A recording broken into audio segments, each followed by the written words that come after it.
Excerpts from the Book of Zeal. The Aqua Solution. Torrent, the aqua speaking, exuded confidence in both itself and its group. We have something that might be the answer to your problems. Curiosity gripped the other Vespers. The Gales and Terrans moved towards the Aquas. "Show us," said Crag. Yes, show us. The other Vespers echoed. Okay, show them. Torrent said, smiling as it pushed another aqua, Wave, to the forefront. Look. Wave said as it opened its hands. In them rested a clear substance. Wave let go of it, and it flowed out of its hands and hit the ground. The substance settled there for a moment, and then soaked into the ground. Everyone except for the Aquas looked at the new creation with uncertainty. What is it? One of the Terrans spoke up. We call it water. Wave responded.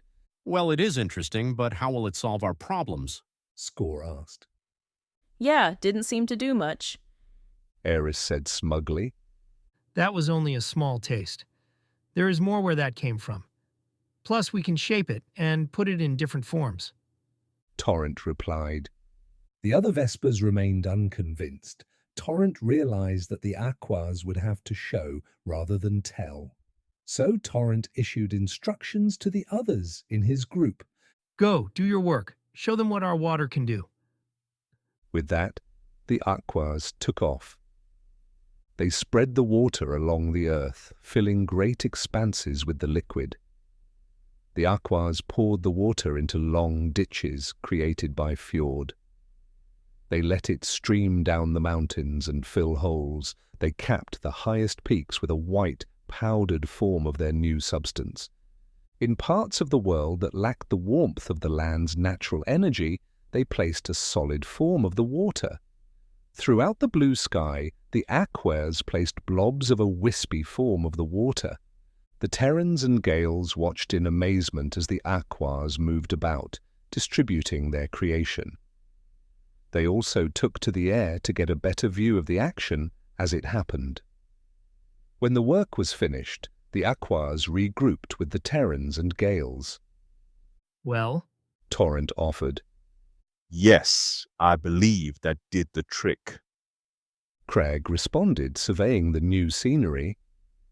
The other Vespers agreed. Score looked down at the pools of water and marveled at how they reflected the sky.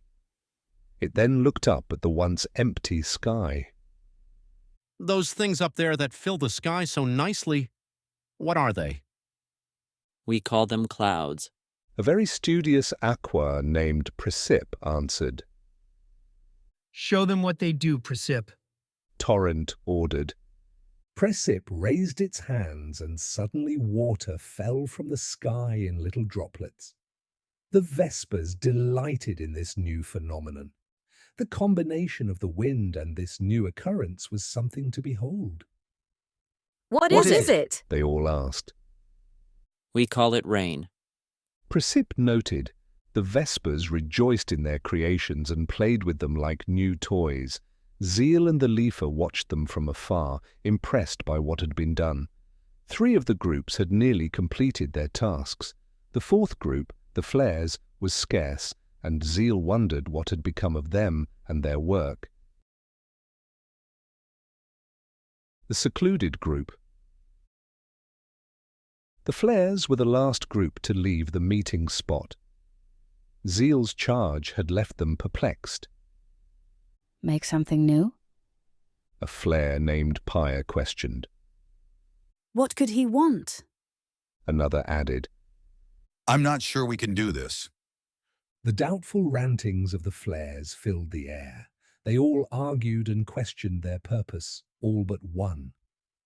Blaze sat in quiet contemplation to the side. Perhaps we need a change of scenery, it offered, breaking its silence. The other Flares stared at it. Blaze looked up at their puzzled faces and rose from its sitting position. Without waiting for replies, it got up and flew away. The other flares, still unsure, followed it. They flew around the world, observing the work of both the Terrans and the Gales. The progress made by the other Vespers awed the flares. Blaze continued to fly, leading them on an expedition of sorts. Their patience waned, and they questioned Blaze. Do you see what they've done? So much progress and we have nothing.